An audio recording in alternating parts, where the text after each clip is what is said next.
L'heure des mots vous est offerte par AJF Consulting. Un petit tour du côté de Yaoundé à la rencontre d'Alain Patrick Fouda pour l'heure des mots ce matin. Et je vous l'annonce depuis quelques minutes, je ne sais pas pourquoi, mais il a choisi le mot catéchiste. Bonjour monsieur, bienvenue.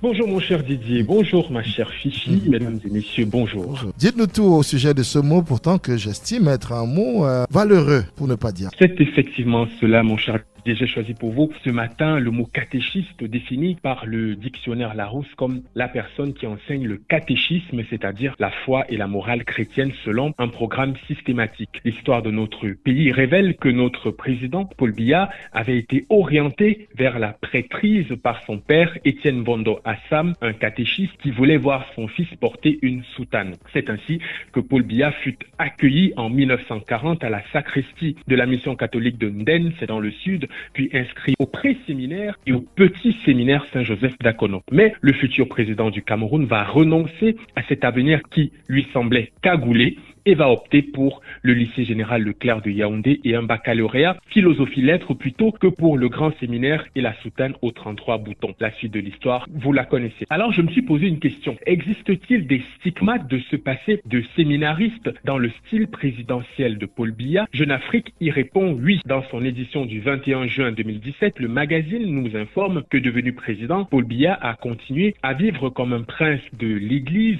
peu mondain, austère et sobre, dans un palais au silence de monastère. Seulement, si l'on en jugeait par les endroits luxueux où séjourne le chef de l'État à l'étranger, on serait amené à interroger le sens des mots austérité et sobriété. En revanche, les prénoms de nombre de ses collaborateurs tendent à laisser croire que Paul Biya exerce son magistère à la fonction suprême comme un personnage de roman chrétien, voire comme un catéchiste. C'est assez amusant et je vous invite à juger par vous-même. Pour ce qui est du Nouveau Testament, vous avez Jean-Baptiste, dont le prénom rappelle l'homme qui a annoncé la venue puis baptisé le Christ. Il fait penser à Jean-Baptiste Bocam qui vient de tirer sa révérence. Simon-Pierre Bikele, chef du protocole d'État à la présidence, les chrétiens savent bien qui était Simon-Pierre dans les évangiles. Jean Cueté qui rappelle Jean, disciple préféré du Christ si j'ose dire, et c'est à Jean Cueté qu'a été confié le secrétariat général du comité central du RDPC. Luc Magloire Mbaka à Tangana au commerce, André Mamafouda, ancien ministre de la Santé. Ça marche peut-être aussi avec Louis-Paul Motazé, l'apôtre Paul étant entré dans les bonnes grâces du Christ ressuscité. Allons dans l'Ancien Testament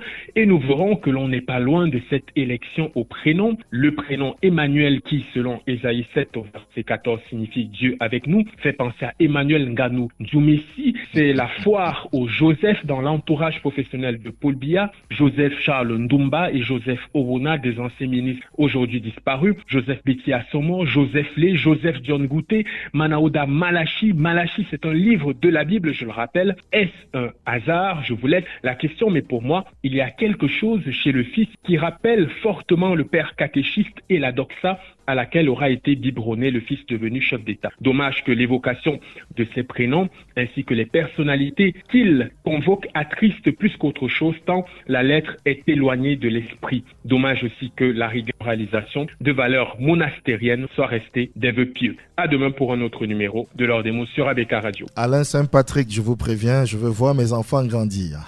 Merci infiniment. Et à demain pour un autre numéro. À demain. Excellent comme d'habitude. L'heure des mots vous est offerte par AJF Consulting.